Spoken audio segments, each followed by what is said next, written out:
ಕುಟುಂಬ ಕಲಹದ ಹಿನ್ನೆಲೆ ತಾಯಿಯನ್ನೇ ಮಗ ಕೊಂದಿರುವ ಅಮಾನವೀಯ ಘಟನೆ ರಾಯಚೂರು ಜಿಲ್ಲೆಯ ಮಸ್ಕಿ ತಾಲೂಕಿನ ಜಕ್ಕೀರುಮಡು ತಾಂಡದಲ್ಲಿ ನಡೆದಿದೆ.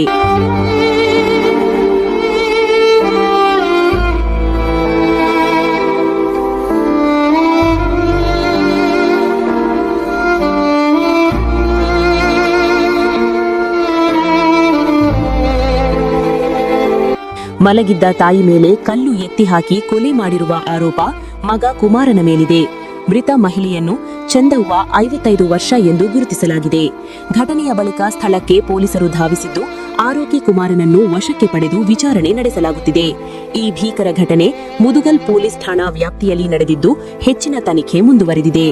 ಕುಟುಂಬದೊಳಗಿನ ಕಲಹವೇ ಇಂತಹ ಕ್ರೂರ ಅಂತ್ಯಕ್ಕೆ ಕಾರಣವಾಗಿದೆಯೇ ಎಂಬುದರ ಕುರಿತು ಪೊಲೀಸರು ಮಾಹಿತಿ ಕಲೆ ಹಾಕುತ್ತಿದ್ದಾರೆ. ಇದು ರಾಯಚೂರಿನಿಂದ ಬಂದಿರುವ ಬ್ರೇಕಿಂಗ್ ನ್ಯೂಸ್. ಇನ್ನಷ್ಟು ಅಪ್ಡೇಟ್ಗಳಿಗೆ ಗದಗ ವಾಣಿ ಜೊತೆ ಇರಿ.